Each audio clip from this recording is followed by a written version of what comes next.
Building a family, a career, or a legacy takes constant, exhausting effort to keep the walls from crumbling.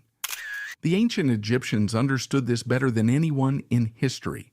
They didn't see the universe as a peaceful, empty space. They saw it as a hostile ocean trying to crush them. And the only force holding back that crushing weight, the only thing keeping the world from falling apart, was a single fragile concept they called Ma'at. Before there were kings, before there were scribes to write down the laws, before there was even the sun, there was this chaotic potential. The myths tell us that inside this dark water, a consciousness awoke. This was Atum, or in later texts, Ra. He was the self-created one, floating in the drift of the unformed universe. The legends speak of a moment of singular, explosive power, the Zeptepi, the first time. A mound of earth rose from the chaotic waters, the Benben stone, the first solid thing in a universe of liquidity. And on this mound, the Creator God stood up. He was alone. He was the only point of order in an infinity of chaos. And then he acted. Some texts say he sneezed. Others say he spat. But the most profound theological tradition says he spoke. He opened his mouth and projected a voice into the silence. He named the parts of the world. He separated the light from the dark, the sky from the earth, the dry land from the water. But the act of creation was not just about making things. It was about establishing the rules by which things could exist. You cannot have a up without a down. You cannot have light without defining what darkness is. You cannot have flow without gravity. When Ra breathed out that first breath of creation, he did not just exhale air. He exhaled Ma'at. She was not born as a child is born. She did not grow up. She emerged, fully formed, at the exact nanosecond that the universe began. She is the twin of creation. She is the daughter of Ra, yes, but she is also his mother, in a philosophical sense. For without the order she provides, the sun god would have no path to travel. She is the geometry of the first sunrise. She is the distinction between is and is not. In the artistic depictions that would come thousands of years later, on the walls of tombs in the Valley of the Kings, she is shown as a woman, beautiful and composed, wearing a single ostrich feather. But do not let the anthropomorphism fool you. This woman is a metaphor for the laws of physics. She is the gravity that keeps the planets in orbit. She is the strong nuclear force that binds atoms together. She is the photosynthesis that tells a plant how to eat sunlight. For the ancient mind, there was no difference between the laws of nature and the laws of morality. We separate them today. We say that gravity is a scientific fact, and do not steal is a moral opinion. To the Egyptian priests, this distinction would have been insanity.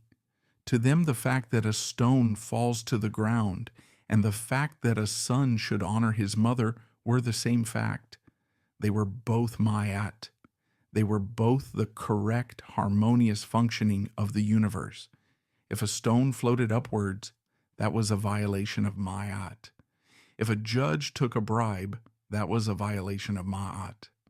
Both were glitches in the matrix, tears in the bubble of order that let the chaotic waters of the Nun leak in.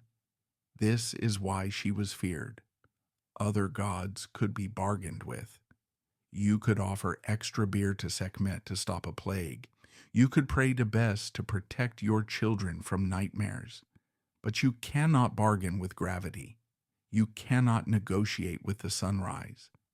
Ma'at was the cold, beautiful, unyielding structure of reality. She was the operating system of the cosmos. And the terrifying truth that kept the pharaohs awake at night was the knowledge that this operating system required energy to run. It was not perpetual. It was not automatic. The universe was a machine that wanted to stop. The natural state of things, according to Egyptian thought, was not order, it was entropy. The world wanted to dissolve back into the none.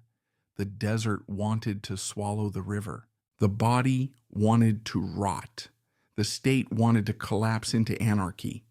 Ma'at was the active force that had to be applied every second of every day to stop this slide into oblivion. And the greatest battlefield of this war was the sky.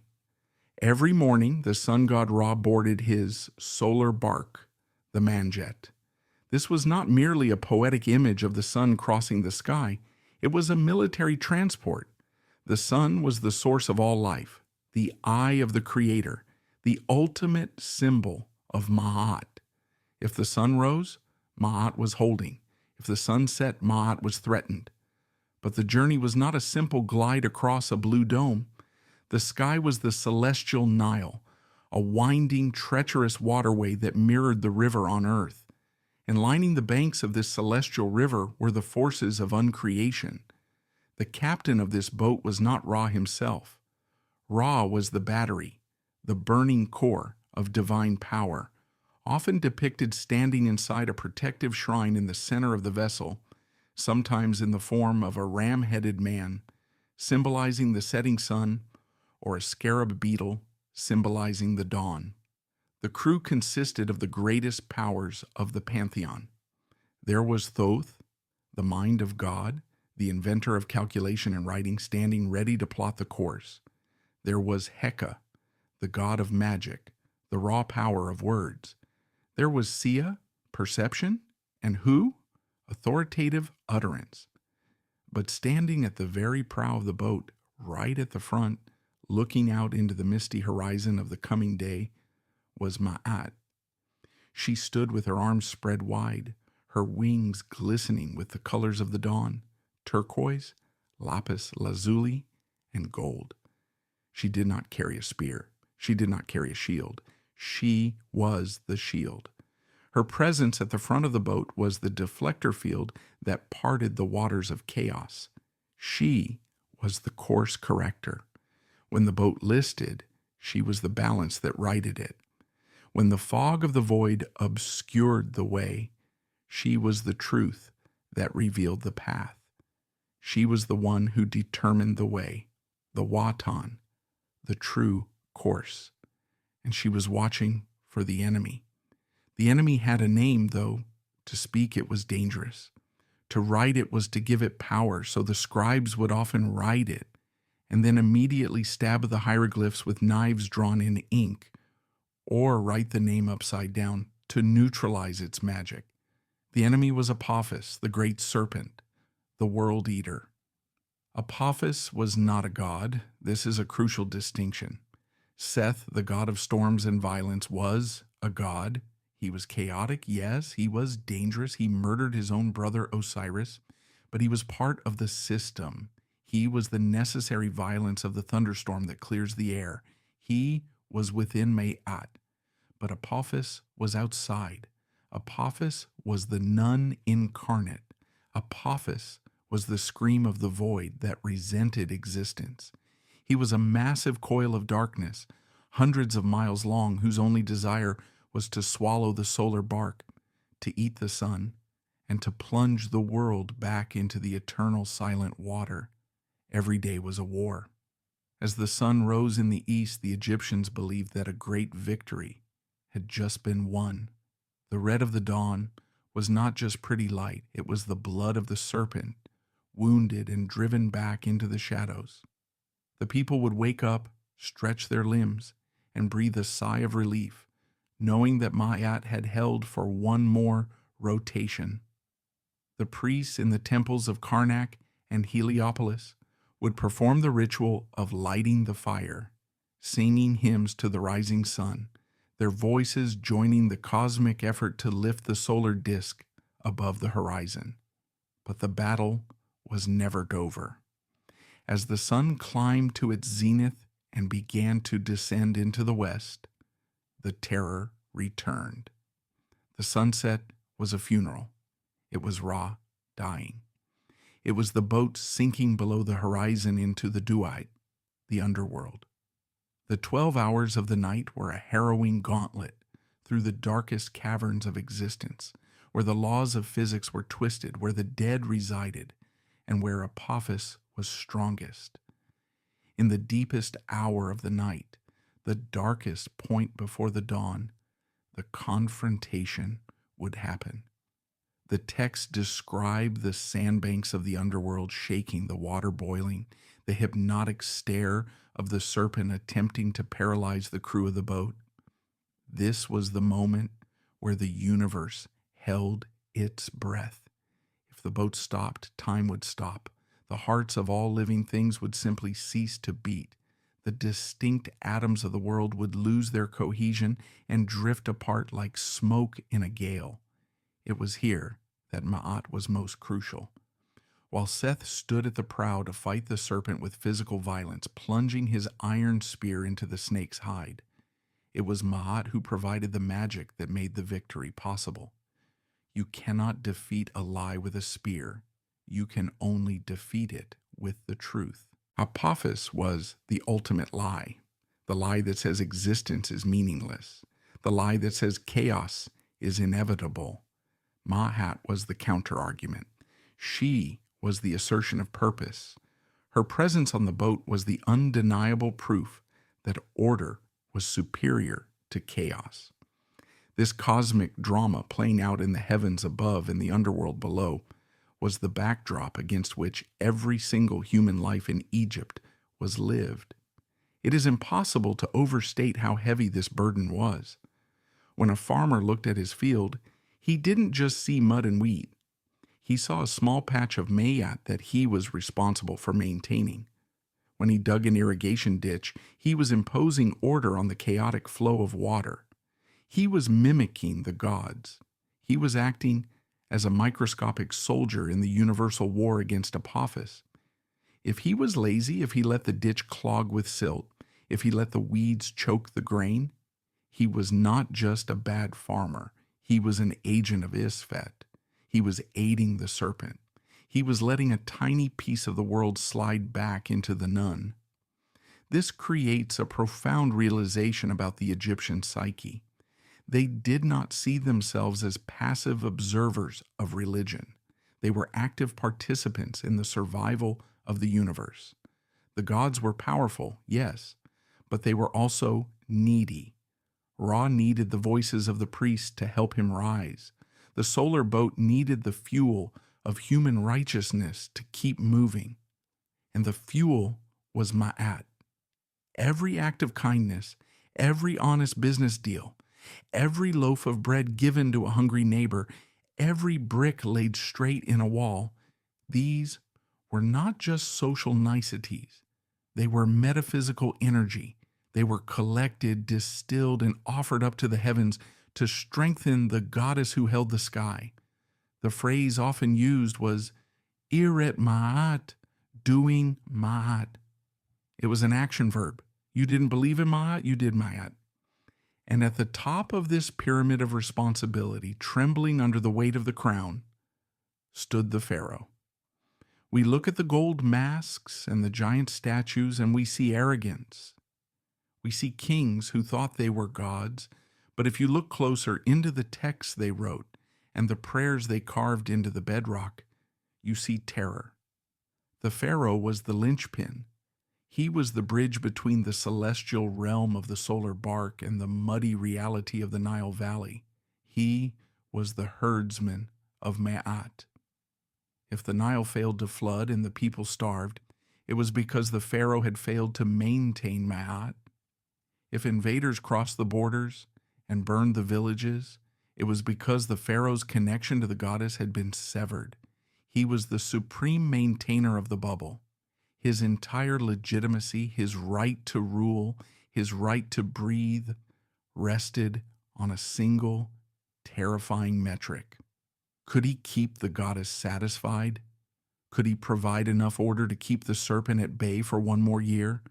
This is why the coronation of a king was not just a political event. It was a cosmic reset. When a king died, Ma'at was momentarily broken. The horizon shook. The connection was lost. The coronation was the ritualistic restoration of gravity. The king would receive the crook and the flail, symbols of rule, but his most important title was often Mary Ma'at, beloved of Ma'at. But who was she really? We have spoken of her as a concept, a force, a principle. But the Egyptians were a people of stories, of personalities. They needed to see her face. They needed to know her lineage. As the Old Kingdom rose and the great pyramids began to scratch the sky at Giza, the theology of Ma'at began to deepen. She became more than just the geometry of creation. She became the social glue of a civilization that was becoming increasingly complex. She was the silence in the noise. In a culture that loved pomp and ceremony, Ma'at was curiously quiet. She is rarely depicted speaking. She listens. This silence is the key to her power. Chaos is loud. Storms are loud. Anger is loud. Lies are usually shouted, but the truth is quiet. The truth simply sits there, waiting for you to notice it. The truth is the feather that falls without a sound. As we move from the cosmic scale of the creation myths down to the dusty streets of Memphis and Thebes, we begin to see how this terrified reverence for a silent goddess shaped the daily lives of the most advanced civilization of the ancient world. We see how the fear of the void translated into a legal system, a social hierarchy, and a moral code that would influence the world for thousands of years to come. We begin to see that Ma'at was not just keeping the stars in the sky, she was keeping the neighbors from killing each other. If you were to walk through the bustling streets of Thebes during the height of the New Kingdom, amidst the smell of baking bread, roasting duck, and the sweat of 1,000 laborers, you would see images of gods everywhere. You would see the falcon of Horus on the pylons. You would see the blue skin of Amun in the shrines. You would see the cow horns of Hathor on the beauty mirrors of the women. But if you looked for the symbol that held the entire society together, you would have to look much closer. You would have to look at the headdresses of the highest officials, or the tiny amulets worn against the skin of the scribes. You would see the feather. It is strange, is it not, that a civilization capable of moving 2 million-ton blocks of limestone, a civilization that built statues so large they scream permanence across the millennia, chose as their ultimate symbol of power something so fragile, so ephemeral as a bird's feather. A gust of wind could blow it away. A flame could consume it in an instant. But the Egyptians were masters of observation. They did not choose the ostrich feather by accident. If you take the feather of an eagle or a hawk or a dove and you examine it, you will notice a subtle asymmetry. The barbs on one side of the quill are usually longer or shaped differently than the barbs on the other. It is designed for the mechanics of flight, for banking and turning. It is functional, but it is not equal. But the ostrich is a flightless bird. Its feathers do not need to cut the air for lift. And so nature, or the gods, designed them differently. The ostrich plume is perfectly symmetrical. The barbs on the left are the exact mirror image of the barbs on the right. They branch out from the central spine in a state of absolute delicate equilibrium. This was Ma'at, balance. Not the static balance of a rock sitting on the ground, but the tense living balance of a scale. The feather represents a state where opposing forces are held in check. It represents the middle path. In a land of extremes where the sun burns you alive or the night freezes you, where the river floods or the drought kills, survival meant finding the center. It meant navigating the narrow channel between too much and too little. This feather became the badge of office for the most powerful men in the land, specifically the vizier, the chati. The vizier was the prime minister of Egypt, the right hand of the pharaoh. He ran the courts, he oversaw the treasury, he managed the grain silos. He was the supreme judge, and his title was not Lord of Laws or Master of Courts. His title was Priest of Maat. When the vizier sat in judgment, he wore a golden pendant of the goddess Maat around his neck. It was a heavy piece of jewelry, often made of solid gold and lapis lazuli. It was a physical reminder, resting against his chest, right over his heart, that his personal opinions did not matter. His anger did not matter. His greed did not matter. He was merely a vessel for the cosmic law. We have preserved the installation speeches of these viziers. There is a famous text from the tomb of the vizier Rekhmir, who served under Thutmose III. It is a terrifying job description. The pharaoh tells him, "Look to the office of the vizier. Be vigilant concerning all that is done in it. Behold, it is the supporting post of the entire land." The text goes on to warn him. The abomination of the god is partiality. So this is the instruction. You shall act accordingly. You shall look upon him who you know like him, who you do not know. Upon him who is near to you, like him who is far from you. Think about how radical that concept is for the ancient world. In most Bronze Age societies, law was about power. If you were a noble, you won. If you were a peasant, you lost. That was the way of things. But Ma'at introduced a vertical disruptor. Because Ma'at was the law of the universe, it applied to everyone equally. A noble who stole was just as heavy on the scales as a peasant who stole. In fact, he might be heavier because he should have known better. This created a legal system that was surprisingly fair. We have records of workmen suing their supervisors for unpaid wages and winning. We have records of women divorcing their husbands and keeping their property. We have records of peasants testifying against corrupt officials. They could do this because they could appeal to Ma'at. They could stand in court and say, this is not right. This is not balanced. And the judge wearing that golden feather knew that if he ignored the truth, he wasn't just being a bad judge. He was risking his own eternal soul. He was inviting Apophis into the courtroom, but the burden of Ma'at was heaviest on the man at the very top. Let us return to the Pharaoh. We often picture the Pharaoh as a warrior, smashing the heads of his enemies, or as a builder, overseeing the construction of pylons. But if you look at the temple walls, the most common image of the king is not of him fighting or building. It is of him kneeling. He holds a small tray. On the tray sits a tiny crouching figure of the goddess Ma'at, with her feather on her head. He holds it out to the major god of the temple, Amun or Ra or Ta.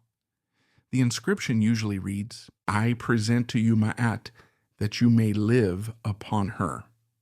This is a profound theological statement. The pharaoh is feeding the gods.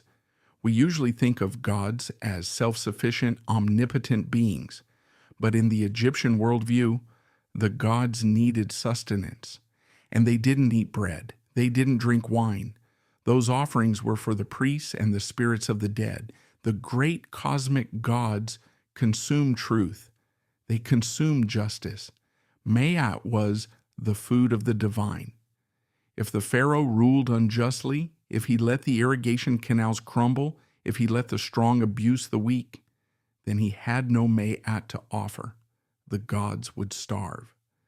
And a starving god does not protect the land. A starving god lets the sun fade. A starving god lets the protective barrier of the sky weaken, allowing the chaotic waters to seep through. So the pharaoh's administration was not just a government. It was a ritual machine designed to manufacture Ma'at. Every tax collection, every grain distribution, every border patrol was a holy act. It was the gathering of order to be offered up to the heavens. There is a specific phrase that appears over and over in the royal text, Seher Isfet, Iret Ma'at. Confusion, create order.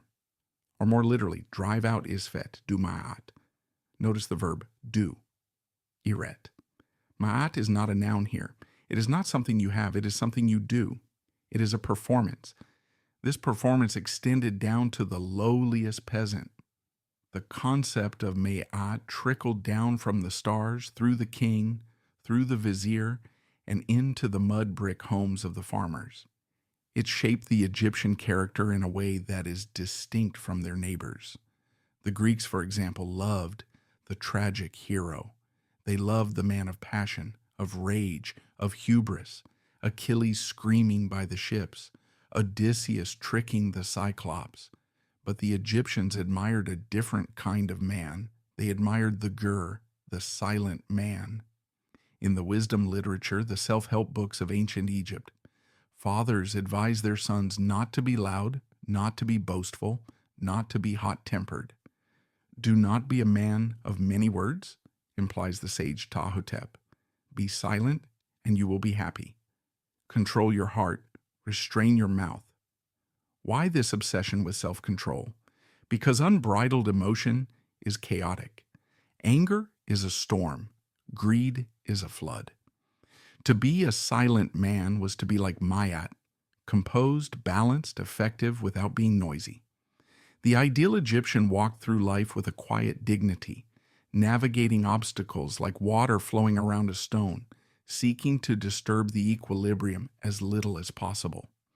This social pressure must have been immense. Imagine living in a society where losing your temper wasn't just a personal failing, but a microscopic crack in the universe. If you shouted at your wife, you were aligning yourself with Seth. If you cheated your neighbor, you were opening the door to the serpent. This fear of chaos, this desperate need for structure, bled into their art and their architecture. Look at Egyptian art. Really look at it. It didn't change for 3,000 years. If you look at a statue from the Old Kingdom and a statue from the Ptolemaic period separated by 25 centuries, they look almost identical. The pose is the same, left foot forward, stiff, staring straight ahead. The grid system used to draw figures is the same. We moderns look at this and say, they were stagnant, they lacked creativity. We are wrong. They didn't lack creativity. They chose consistency. To change the style would be to introduce instability. To experiment was to risk error. The grid system of their art was a manifestation of Ma'at, mathematical, predictable, perfect proportions. And nowhere is this more visible than in the pyramids themselves. Stand at the base of the Great Pyramid of Giza. It is a mountain of stone, 2.3 million blocks. But it is not a pile of rocks. It is a machine of Ma'at. The sides are oriented almost perfectly to true north, south, east, and west, with an accuracy that modern engineers find hard to replicate. The base is level to within a fraction of an inch. Why go to that trouble? Why not just build a big mound and call it a day?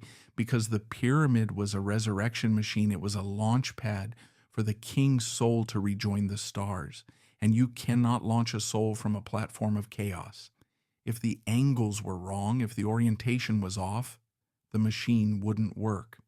Since Ma'at was the fundamental geometry of creation, the pyramid had to mirror that perfection to serve as a stable launch pad. It cannot fall over.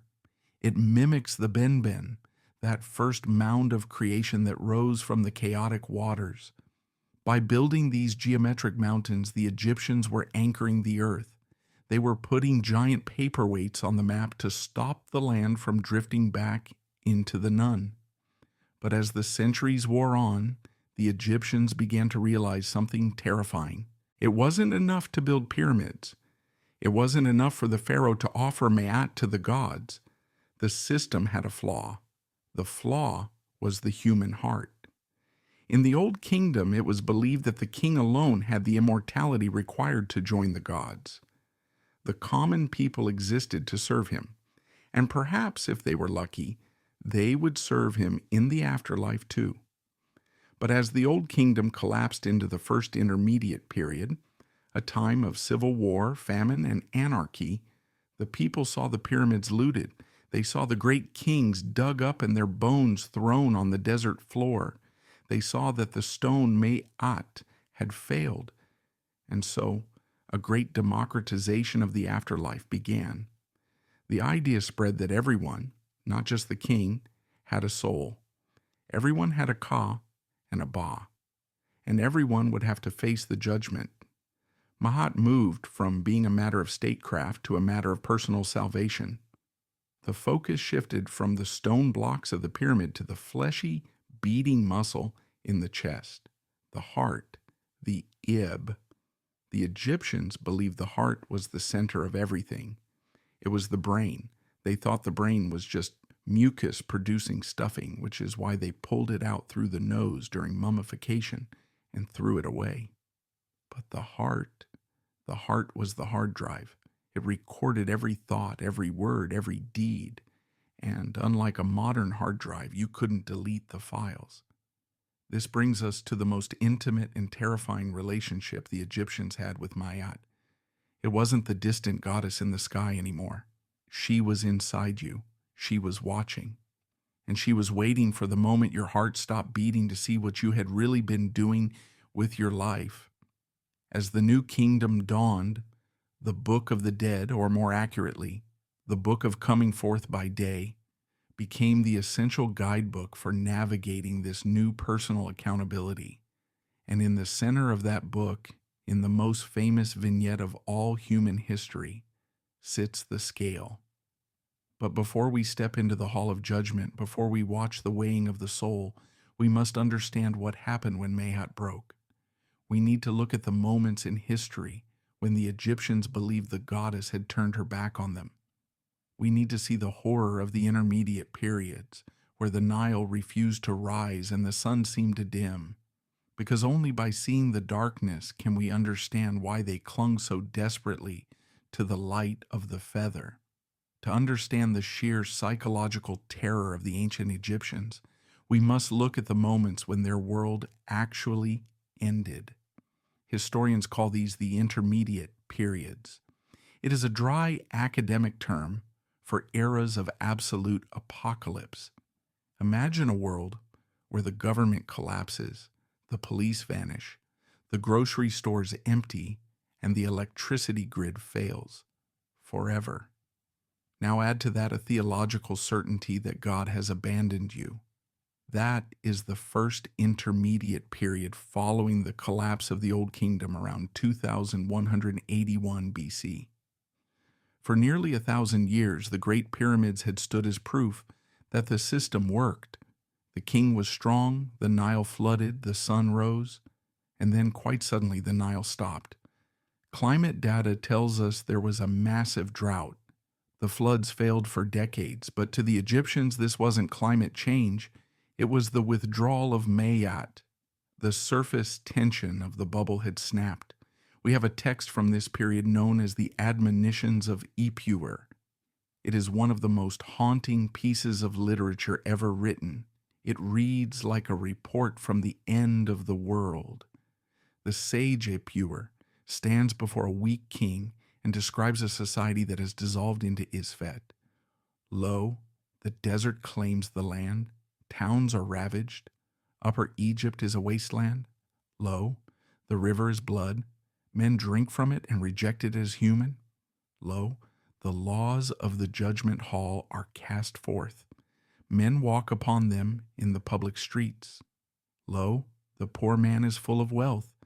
He who had no bread is now the owner of a barn. The servant girl speaks back to her mistress. The dead are thrown in the river. Laughter has perished.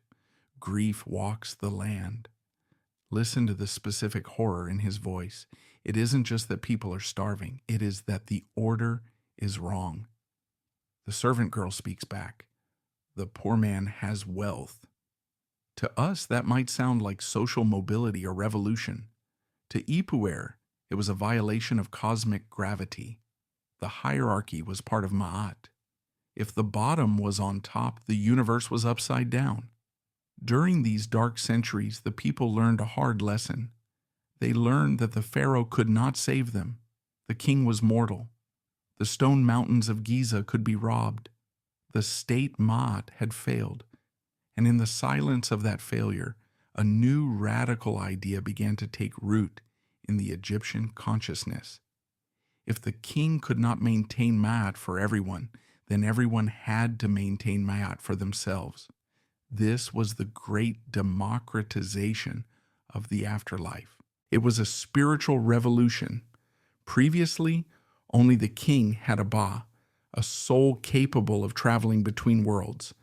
Now the local governor, the scribe, the weaver, the sandal maker, they all claimed a soul. They all claimed the right to become an Osiris after death. But with this right came a terrifying responsibility. If you wanted to be eternal, you had to pass the test yourself. You couldn't ride on the Pharaoh's coattails anymore. You had to pilot your own boat through the darkness. This brings us to the most famous and perhaps most misunderstood book in human history, the Book of Coming Forth by Day. We call it the Book of the Dead. We tend to think of it as a Bible, a holy text of theology. It wasn't. It was a survival manual. It was a cheat sheet.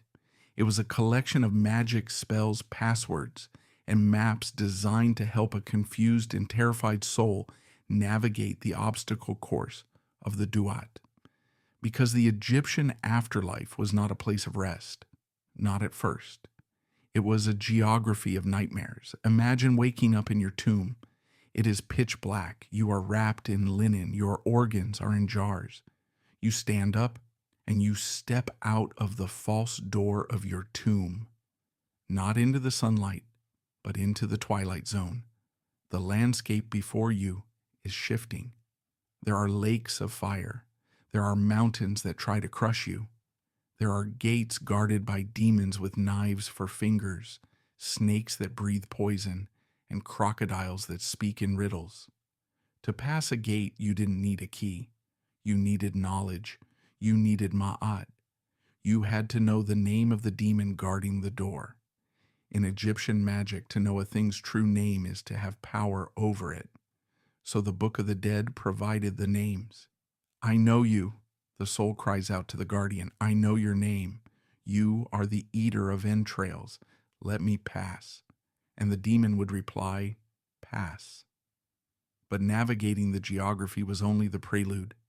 The physical monsters were just the warm-up act. The real danger was moral. As the soul traveled deeper into the underworld, moving west toward the Hall of Judgment, the tests became less about magic and more about character. The soul was being stripped.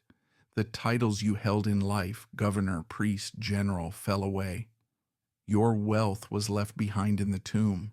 Your clothes were gone. All that was left was your memory and your heart. The Egyptians had a very specific anatomy of the soul. Understanding this is crucial to understanding the trial that awaited them. There was the Ka.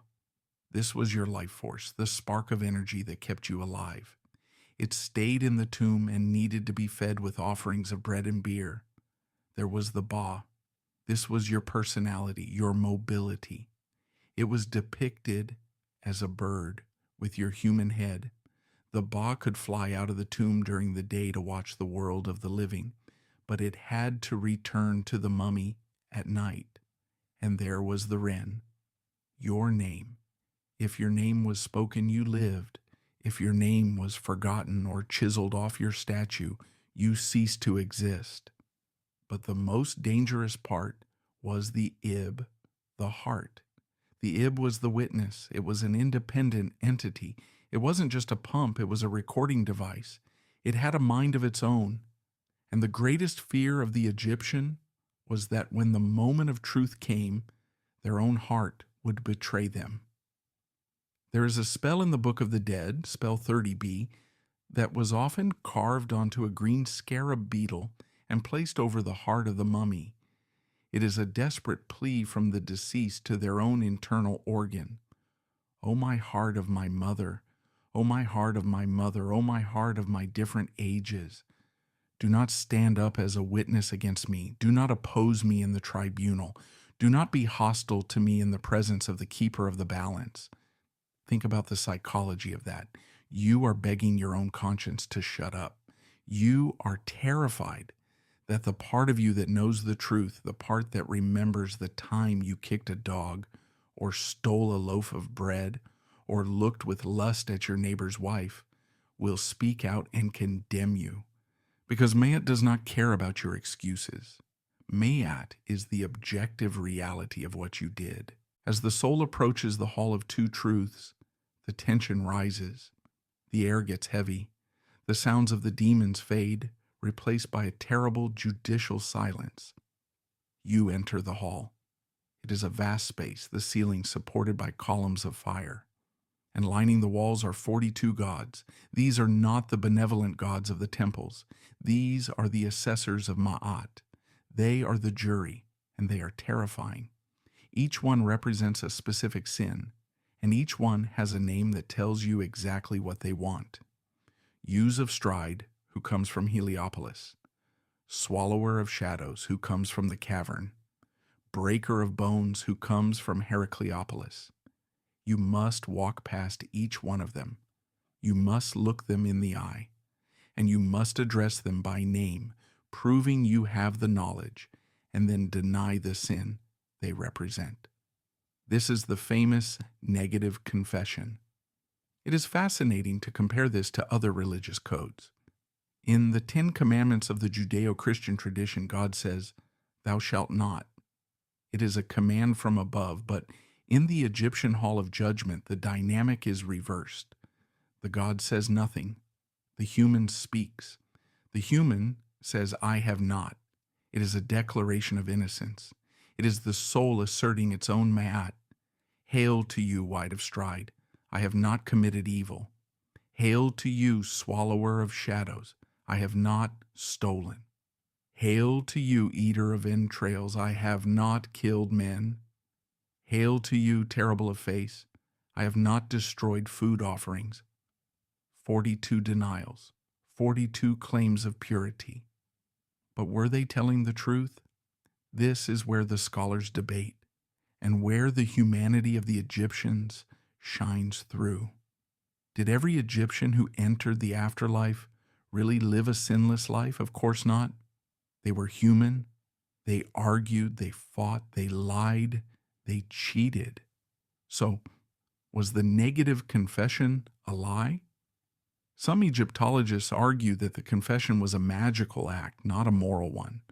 By saying, "I have not sinned," you were using the magic of words to make it true. You were rewriting your own history. You were purifying yourself through speech. In a universe where Ra spoke the world into existence, words had the power to change reality. If you said it with enough conviction, with the right ritual knowledge, perhaps the gods would accept the statement as fact. But there was a limit to this magic. You could fool the 42 judges with words, perhaps. You could fool the gatekeepers with passwords. But you could not fool the scale. The scale of Ma'at was the ultimate scientific instrument of the divine. It didn't listen to words. It measured weight. And this brings us to the climax of the journey. The soul has passed the gates. It has recited the confessions. It stands now before Osiris, the Lord of the West. But between the soul and the god stands the mechanism. It is a simple vertical pole with a crossbeam.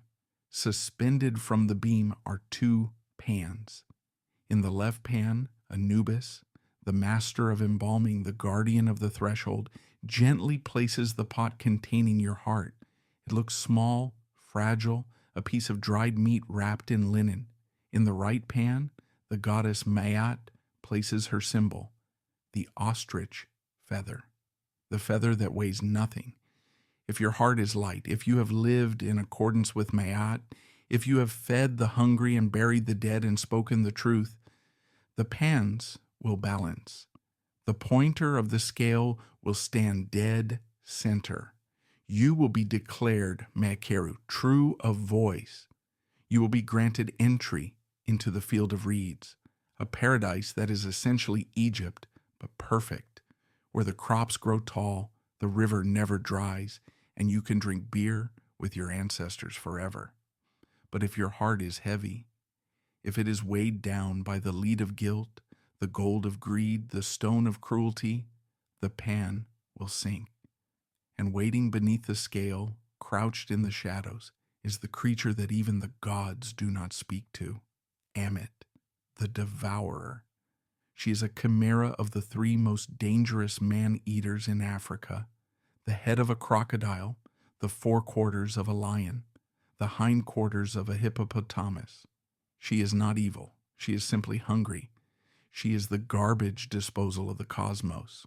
She eats the failures. If the scale tips, Anubis does not help you. Thoth puts down his pen. Mayat turns away. Ammit lunges. And then, nothing. This is the concept that is so hard for the modern mind to grasp. We are used to the idea of hell, a place of eternal punishment, fire, brimstone, demons, poking you with pitchforks. In a way, hell is comforting. It implies that you still matter. You are still significant enough to be tortured. Your soul is still intact. The Egyptians had no hell. They had something much worse, non-existence. To be eaten by Ammit was to be uncreated. It was to have your name wiped from the registry of the universe. It was to return to the none. It was the total, irreversible annihilation of the consciousness. For a culture that spent its entire existence building stone monuments to ensure they would be remembered forever, this was the ultimate horror. The second death. The terror of the scale was so great that it influenced the behavior of the living in profound ways. We see it in the autobiographies carved into the walls of the tombs. Listen to how the dead describe themselves. They don't brag about how many enemies they killed or how much gold they hoarded. They brag about their Mayat. A nobleman named Harkhuf, who lived in the 23rd century BC, wrote this on his tomb: I gave bread to the hungry, clothing to the naked, and I ferried him who had no boat. I respected my father, I pleased my mother, I never said anything evil to anyone. I ferried him who had no boat. It's such a simple, practical image. In a land where the only highway is the river, being stranded on the wrong bank is a helpless feeling. To give someone a ride across the river was a supreme act of kindness. It was an act of Mayat. It restored connection. This creates a picture of a society where morality was not abstract. It was practical. Mayat was about flow. It was about keeping the system moving. Hunger stops the flow of life, so feed the hungry. Nakedness stops the flow of dignity, so clothe the naked. Strandedness stops the flow of travel, so ferry the boatless. And notice the phrase, I never said anything evil to anyone. The Egyptians were obsessed with the power of speech. Mayat was often interpreted as truth, but it was also right speech. Lies were chaos. Gossip was chaos. A harsh word spoken in anger could cause a ripple effect that disturbed the peace of the entire village. There is a fascinating instruction from the sage Amenemope that says, do not start a quarrel with the hot-tempered man. God likes the silent man more than the one who is loud of voice. The hot-tempered man is the antagonist of Mayat. He is the storm. He is the little Seth in the marketplace.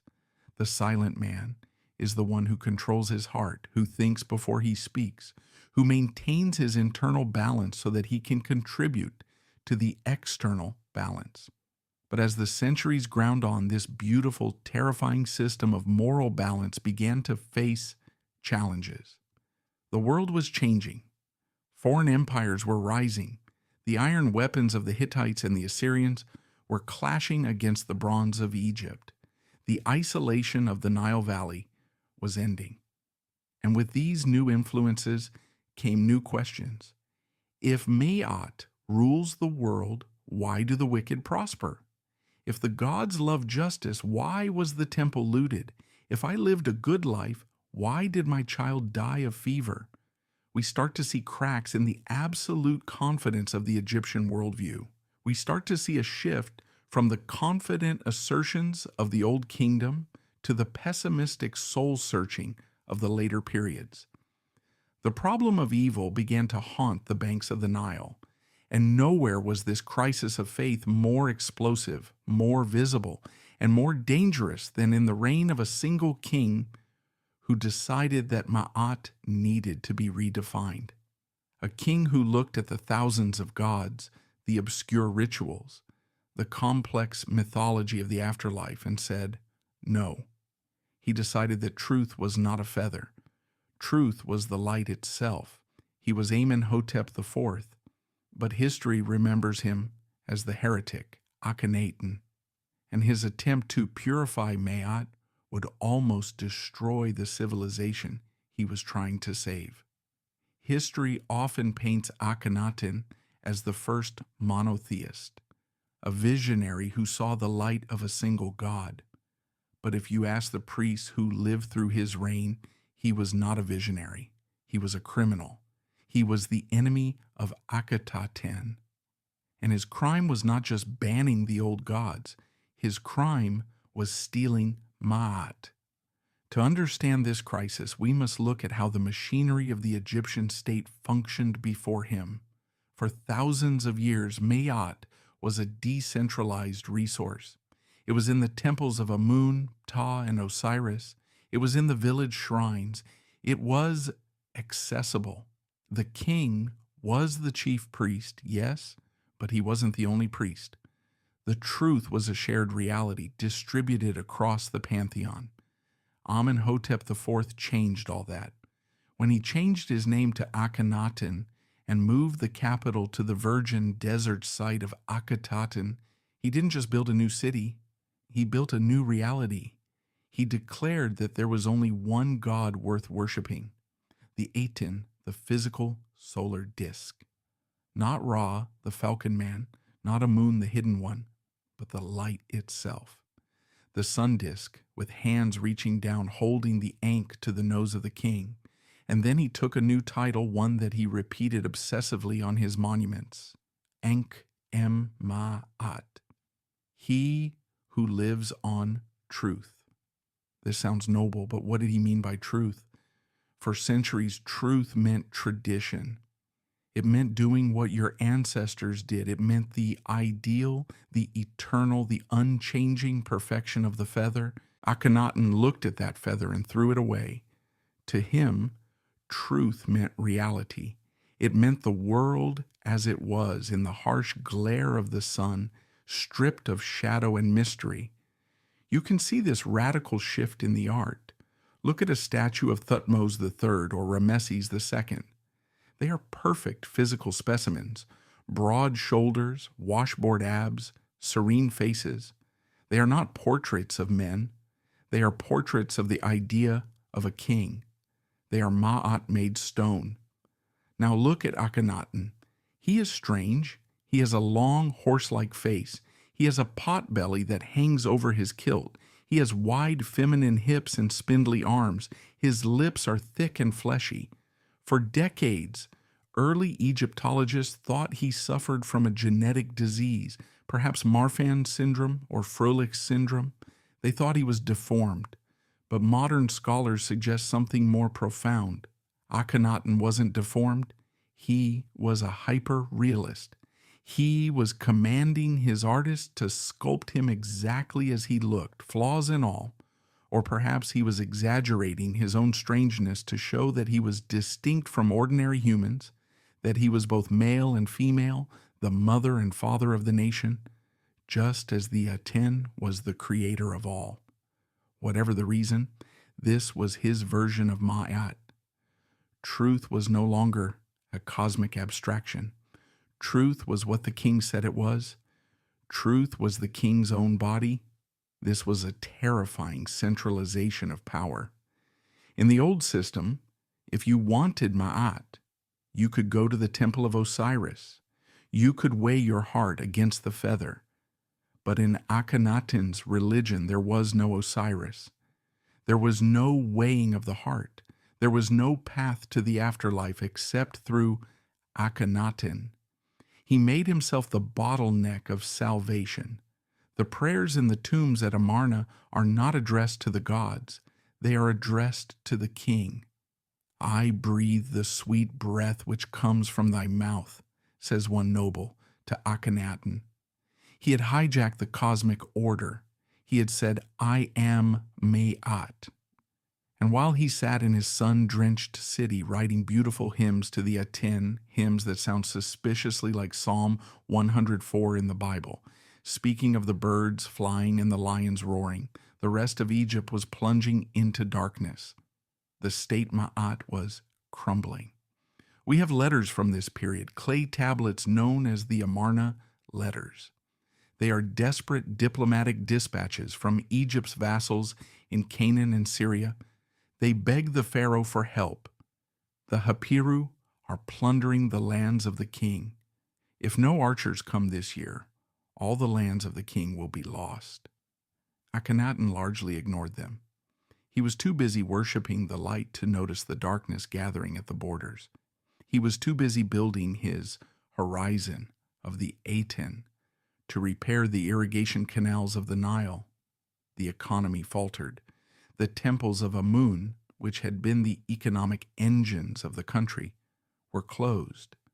Thousands of priests were unemployed. The distribution of grain, which the temples managed, broke down.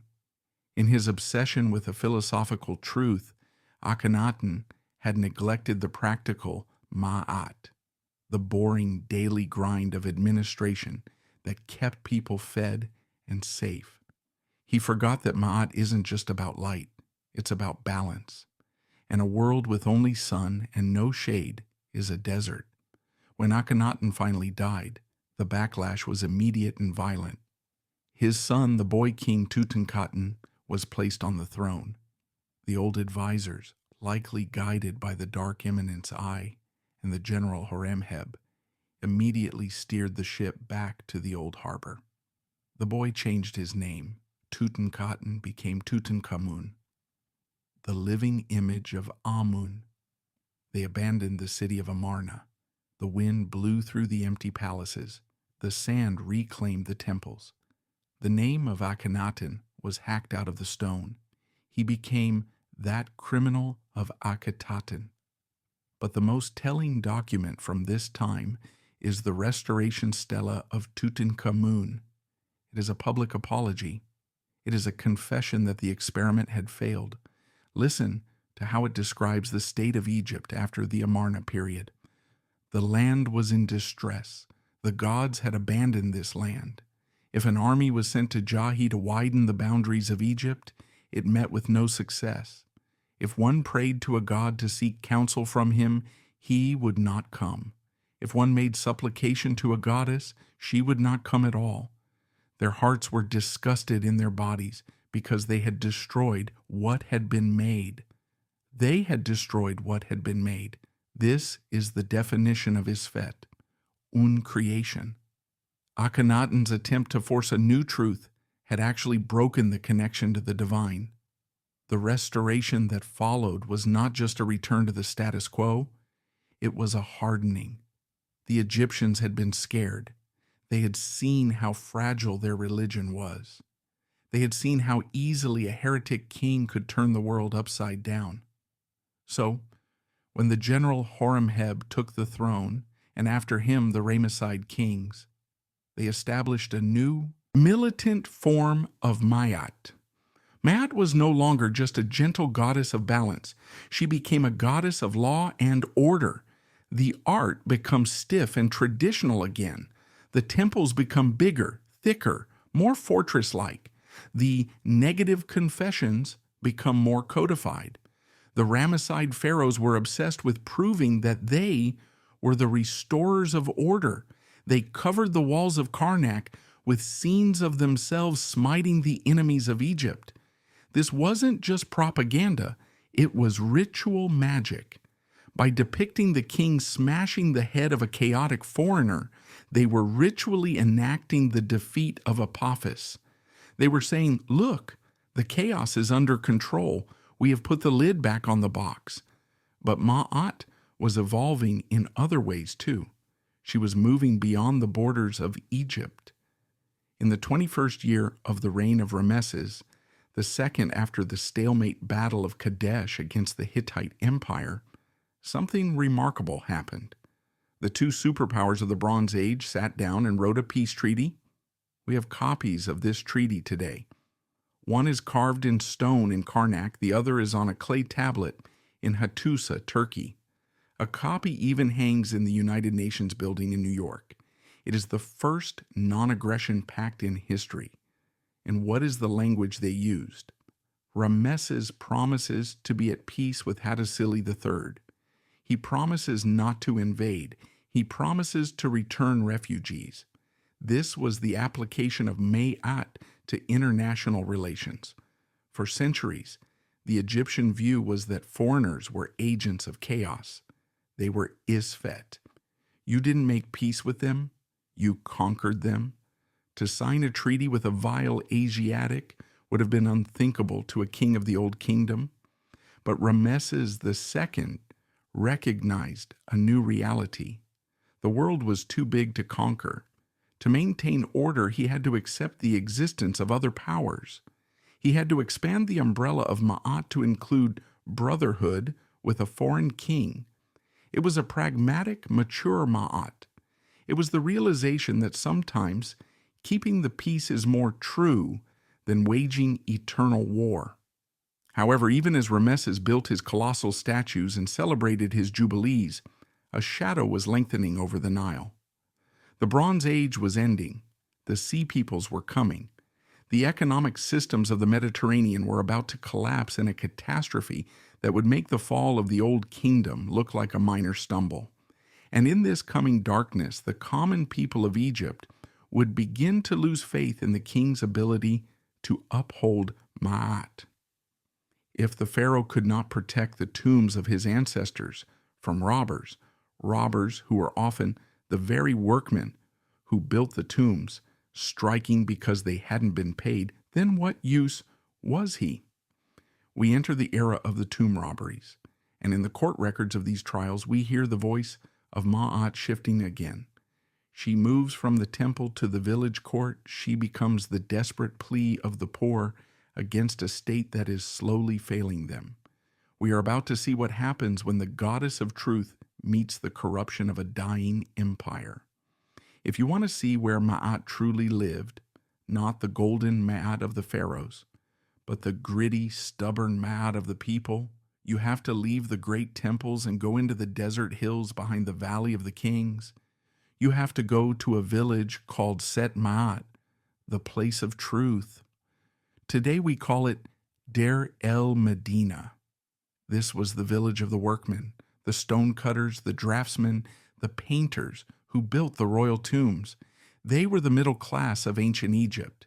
They were literate, they were skilled, and they were the keepers of the secrets.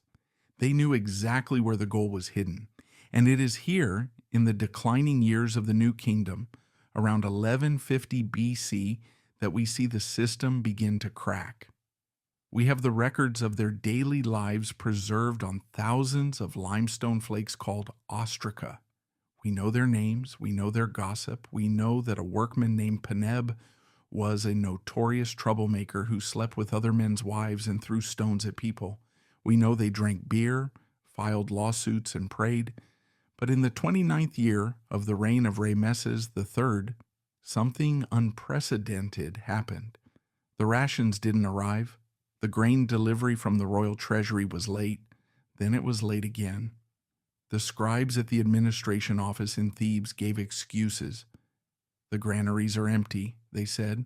The boat is broken. But the workmen knew the truth. They knew the granaries were full, but the corruption in the vizier's office was siphoning off the supplies. The flow of Ma'at had been blocked by greed. So the workmen did something that had never been done in the history of the world. They put down their chisels. They walked off the job. They marched out of their village, past the guards, and they went to the great mortuary temples of the king. They staged a sit-in. We have the record of what they shouted. It is chilling in its simplicity. They didn't shout, "Down with the king." They shouted, We have come here because of hunger and thirst. There is no clothing, no ointment, no fish, no vegetables. Send to Pharaoh, our good lord, about it, and send to the vizier, our superior, that we may be given our keep." This was the first labor strike in recorded history. But look at the theology behind it. They were not rebelling against Ma'at. They were demanding it. They were saying to the Pharaoh, "You have a contract with the gods to maintain order. Part of that order is feeding us. If you don't feed us, you are the one violating Ma'at, not us." It was a turning point. The king was no longer the unquestioned source of order. He was an employer who could be held accountable. The divine aura was fading. The bubble was leaking. As the new kingdom slowly collapsed into what we call the Ramesside period, the economy imploded. Inflation skyrocketed. A sack of emmer wheat that cost 1 deben of copper soon cost 4, then 10. People were starving. And when people starve, fear of the gods is replaced by the fear of death. The unthinkable began to happen. The tombs were violated. We have the court transcripts of these trials preserved in the Abbott Papyrus and the Amherst Papyrus. They read like a modern true crime noir set in the desert.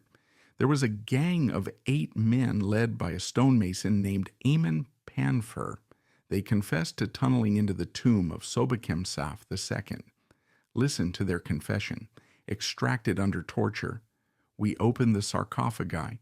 We found the noble mummy of this king equipped with a falchion. We stripped off the gold which we found on the noble mummy of this god.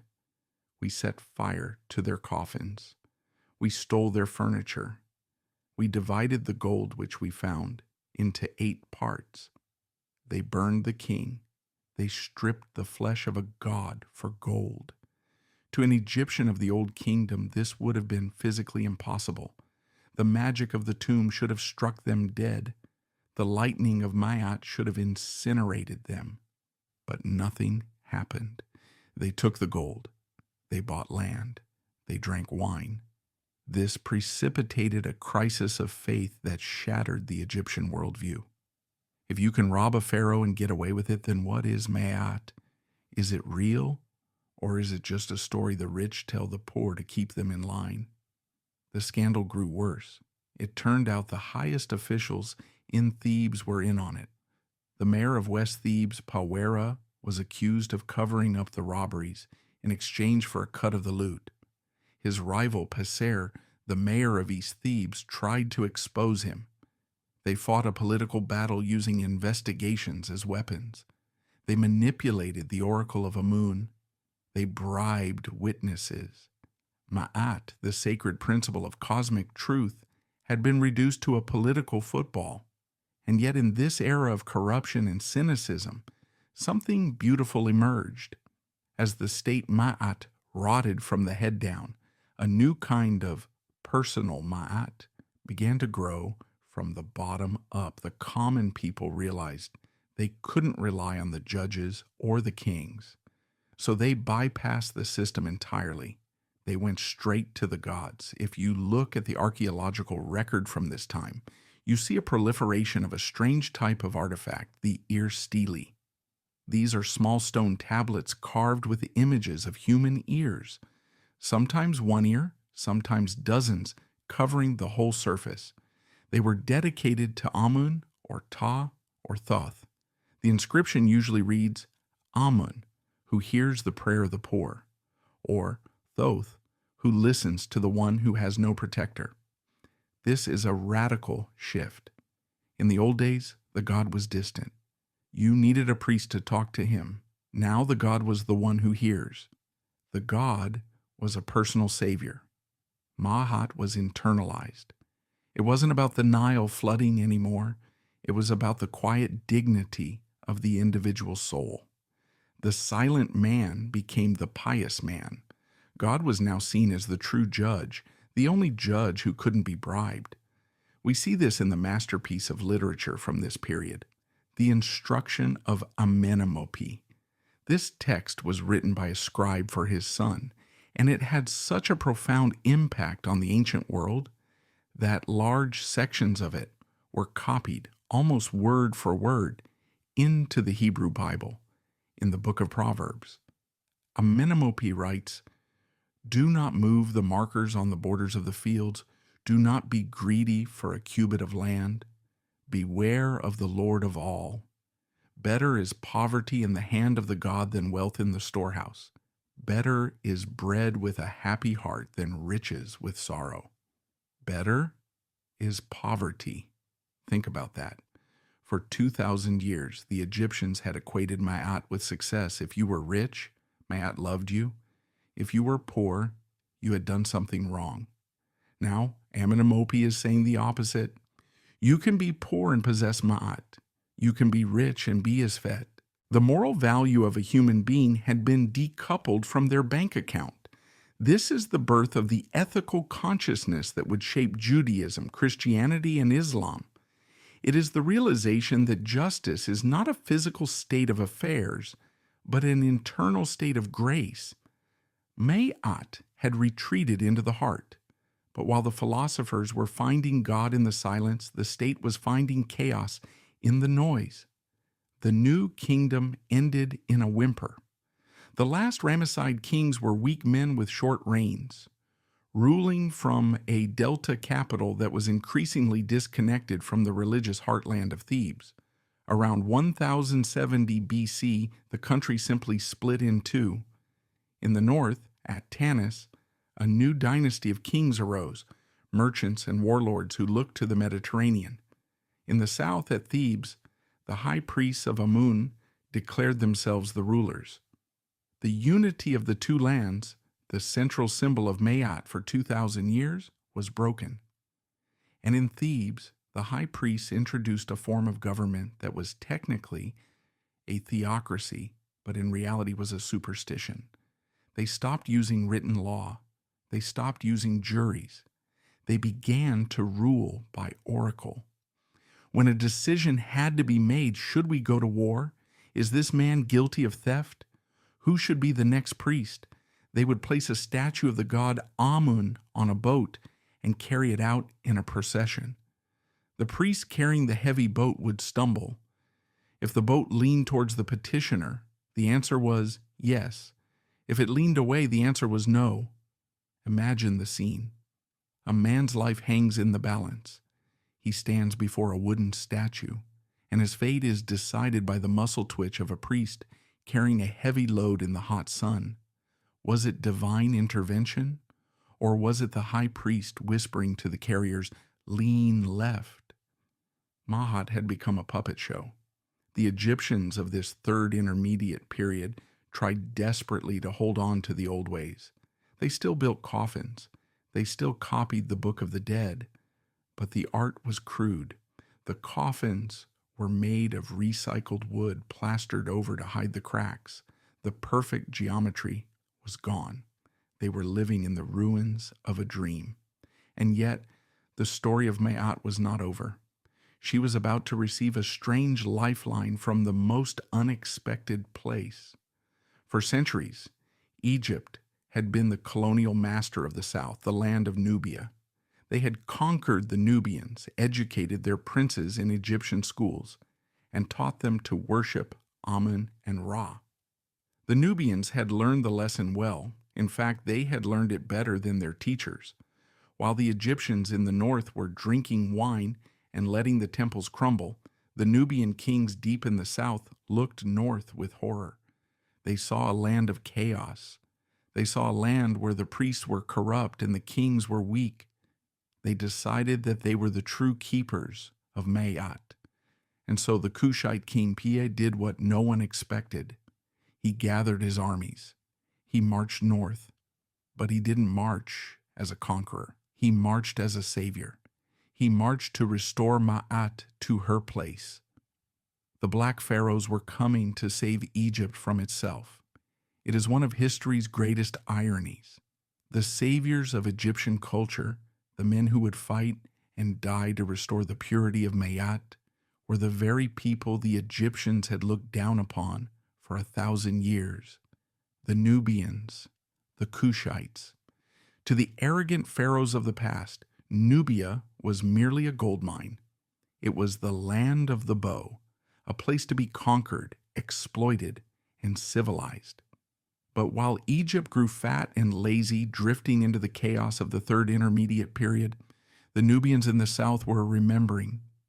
They had adopted the worship of Amun with a fervor that shamed the priests of Thebes. They studied the old texts, they memorized the rituals. So when King Pi marched north around 744 BC, he did not come as a barbarian at the gates. He came as a fundamentalist. His victory stele, discovered at Jebel Barkal, is not a typical boast of slaughter. It is a religious tract. Before he attacked the city of Hermopolis, he didn't sharpen his swords. He went to the temple. He purified himself in the river. He commanded his soldiers, "When you enter Thebes, the estate of Amun, dip into the water, cleanse yourselves. Do not fight in the estate of a god." He scolded the Egyptian warlords he defeated. When they came to surrender, he refused to let them enter his palace because they were uncircumcised and eaters of fish, ritual impurities that the Egyptians had stopped caring about, but which Paye, the true believer, found disgusting. He looked at the starving horses in the stables of a defeated king and wept, saying, "It is more painful to my heart that you have starved these horses than any other crime you have committed." This was the return of Ma'at, compassion, order, ritual purity. For a brief, shining moment, the 25th dynasty, it seemed the clock had been turned back. The Nubian pharaohs, Taharka and Shabaka, launched a massive renaissance. They rebuilt the crumbling temples. They commissioned scribes to copy ancient worm-eaten papyri from the Old Kingdom to save them from oblivion. They even started building pyramids again. If you go to Sudan today, to Meroe or Nuri, you will see them. They are steeper and smaller than the ones at Giza, but there are more of them. It was a desperate, stone-heavy attempt to anchor the world back to the first time. They were trying to force the universe to remember when it was young and strong. But Ma'at, for all its spiritual power, has a weakness. It cannot stop iron. While Egypt was looking backward, dreaming of the past, a new monster had risen in the east. A monster that did not care about balance. A monster that worshipped war for war's sake. The Assyrians. The collision between the 25th dynasty and the Assyrian Empire was not just a war between nations. It was a war between two different realities. The Egyptians fought with the belief that if they performed the rituals, the gods would protect the sacred soil. The Assyrians fought with iron weapons, heavy cavalry, and a terror tactic of calculated cruelty that makes the modern mind recoil. In 663 BC, the unthinkable happened.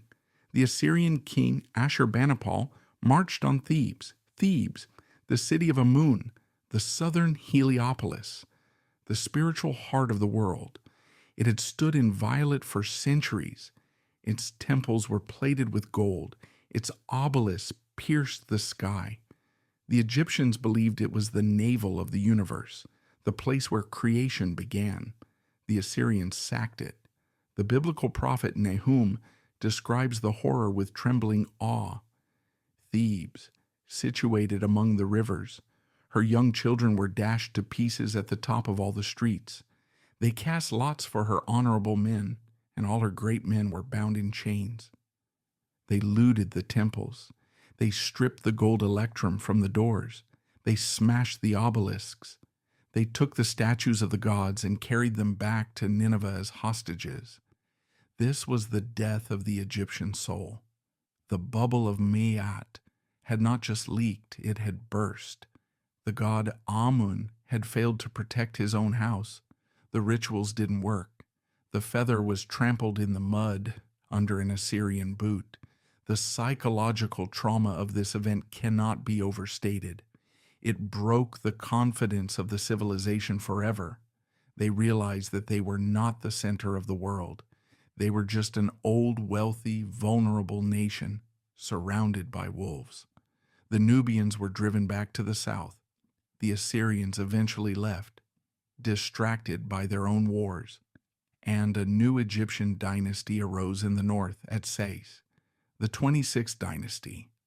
This period, the Sate period, is often called the Indian summer of ancient Egypt. It was a time of revival. The art was beautiful. Trade flourished. The Greeks began to arrive, setting up trading posts at Naucratis. But something was missing. If you look closely at the art of this period, it feels hollow. It is technically perfect, mimicking the style of the Old Kingdom to the smallest detail, but it lacks the spark. It is a copy of a copy. It is a culture that is performing itself. They were like a man wearing his grandfather's clothes, trying to pretend that nothing had changed. Ma'at had become a museum piece. It was an aesthetic, not a living law. And the Sates made a fatal compromise. To defend themselves, they didn't rely on Ma'at or the Egyptian peasantry. They hired mercenaries, Greek hoplites, Jewish soldiers, Carian pirates. The defense of Ma'at was outsourced to men who couldn't even read hieroglyphs. The guardian of the truth was now a foreign soldier, paid in silver. And then the final blow came from the east, the Persians. In 525 BC, the Persian king Cambyses II marched into Egypt. The Battle of Pelusium is famous for a story that, whether true or myth, perfectly encapsulates the weakness of Ma'at in the face of cynical pragmatism. The legend goes that the Persians knew the Egyptians revered cats as sacred to the goddess Bastet. To hurt a cat was a capital crime. So, the story says the Persian soldiers painted cats on their shields. Some versions even say they gathered stray cats and threw them onto the battlefield. The Egyptian archers, paralyzed by their own belief, refused to fire. They would rather lose the battle, lose their country, and lose their lives than risk hitting the image of a god. They were defeated by their own piety. Cambyses did not respect the rules. When he conquered Memphis, Herodotus tells us that he committed the ultimate sacrilege. He went to the temple of the Apis bull, the living manifestation of the god Ptah. The bull was treated like a king, fed on special cakes, and given a harem of cows. According to Herodotus, Cambyses laughed at the god. He drew his dagger and stabbed the bull in the thigh. As the animal bled to death, he mocked the priests. "Do you see? A god of flesh and blood who feels the steel, that is a god worthy of Egyptians." Whether this event happened exactly as the Greeks described it, or whether it was later propaganda, it represented a brutal lesson in realpolitik for the Egyptians.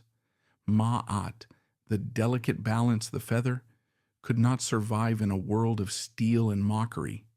Egypt became a satrapy, a province. For the first time, the pharaoh was not in Egypt. He was in Persepolis. The taxes didn't go to the temples. They went to Persia. The people fell into a deep melancholic depression. The literature from this time is dark. They stopped building great monuments. They turned inward. They focused on animal cults, mummifying millions of ibises, falcons, cats, and even crocodiles.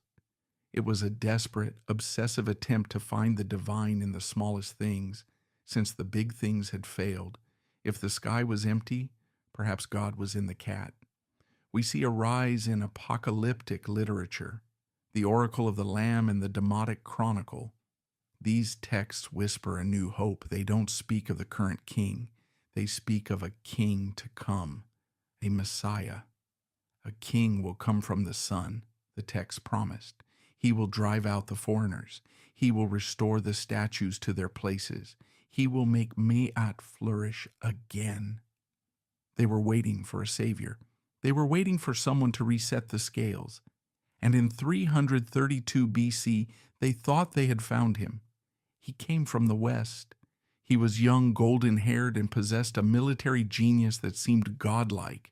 He swept the Persians aside as if they were nothing. Alexander the Great.